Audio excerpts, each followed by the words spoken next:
ទេសភាពស្រុកស្រែបងប្អូននេះមើលគោ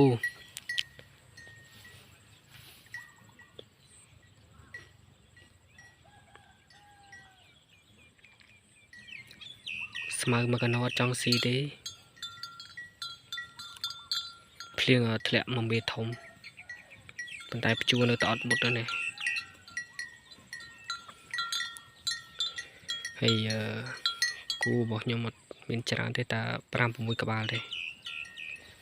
យើងនៅស្រុកស្រែចេះតែចិញ្ចឹមគាត់នឹងមើលតែថ្ងៃនេះអត់មានឃើញថ្ងៃលិចនេះមីរោភ្លៀង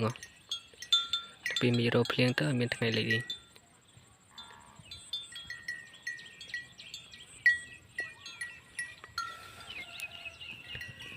ទេសភាព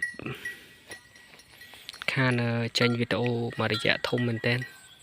ចូលចិត្ត4 សប្តាហ៍ស្មើនឹងមួយខែជាងហើយខានចេញវីដេអូរវល់ធ្វើការអត់មានពេលវេលាក្នុងការថតហើយវាចាប់វីដេអូមកថតទេសភាពស្អាតឲ្យចែកជូនទស្សនាតែម្ដង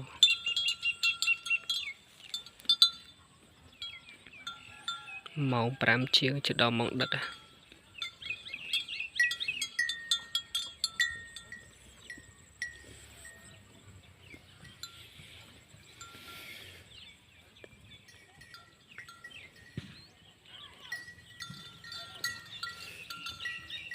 ិតស៊ីជុលគ្នា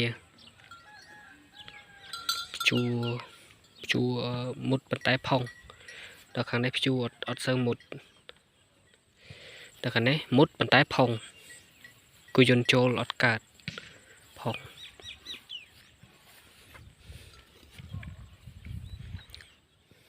នៅក្នុងស្រះទឹកត្រីច្រើនមែនតើថាធ្វើបកាយយកមកដាក់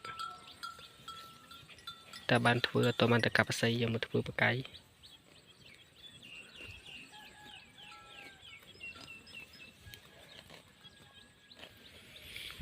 ថ្ងៃពេលល្ងាច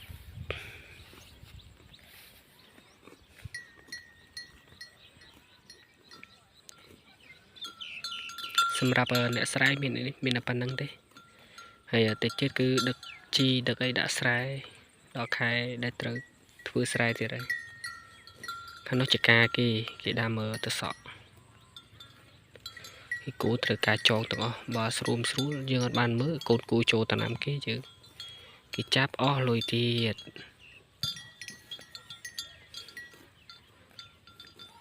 តែគ្រាន់តែគូលើចុះថោកពិបាកក្នុងការចិញ្ចឹមដែរវាមិនចំណាយទៅលើចំណីដូចជាសត្វជ្រូកសត្វមាន់សត្វទាមិនទេប៉ុន្តែយើងចំណាយពេលវេលាក្នុងការដឹកចេញដឹកចូលអញ្ចឹងកើបលិមួកកើបអីវាហើយមួយយ៉ាងវាថោកគោលើថោកមែនតើធ្លាប់តែប៉ុណ្ណេះចូល2 លានជាងឥឡូវចប់ហើយតែ1 លានជាងតិចតួចអស់ពីមុនមាន2 លានជាងអញ្ចឹងគឺទីផ្សារចុះថោកមែនតើគោអញ្ចឹងកសិករនៅក្នុងស្រុកយើងគឺពិបាកក្នុងការចិញ្ចឹមអ្នកខ្លះគេបោះបង់ក្នុងការចិញ្ចឹមគោពីមុនម្ទះ3 4 5ក្បាល10ក្បាលគេចិញ្ចឹមច្រើនដោយសារទីផ្សារសាច់គោមានតម្លៃលក់បានថ្លៃអញ្ចឹងគេចេះចិញ្ចឹមអ្នកខ្លះគេអត់ធ្វើការអីគេចិញ្ចឹមតែសត្វគោទេតែមួយរយៈឥឡូវនៅខាងខ្ញុំនេះគឺគេបោះបង់ចោលអស់ច្រើនហើយតែនៅតែខ្ញុំមិនបោះបង់ជាតែចិញ្ចឹម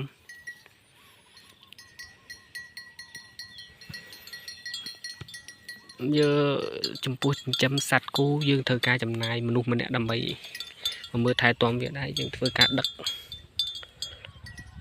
ចេញដឹកចូលឬក៏យើងប្រឡែងមើលអញ្ចឹងណាខែនេះយើងអាចប្រឡែងបានតែថ្ងៃនេះខ្ញុំអត់ប្រឡែងដោយសារតែស្មៅក្រោយផ្ទះច្រើនពេកអញ្ចឹងចង់ឲ្យវាស៊ីរដងខ្ញុំប្រឡែងតែខែភាសាយើងពិបាកក្នុងការប្រឡែងចូលតំណាំហើយនឹងគេធ្វើស្រូវដែរចូលស្រូវគេទាំងដល់យើងកាត់ស្មៅវាស៊ីយើងចំណាយមនុស្សម្នាក់2 នាក់ដើម្បីថែទាំសត្វហើយដល់ពេលទីផ្សារចុះថោកអញ្ចឹងពិបាក កាយចាំគេបោះអស់ច្រើនណាស់នៅខាងខ្ញុំនេះគេមិនសូវចាំ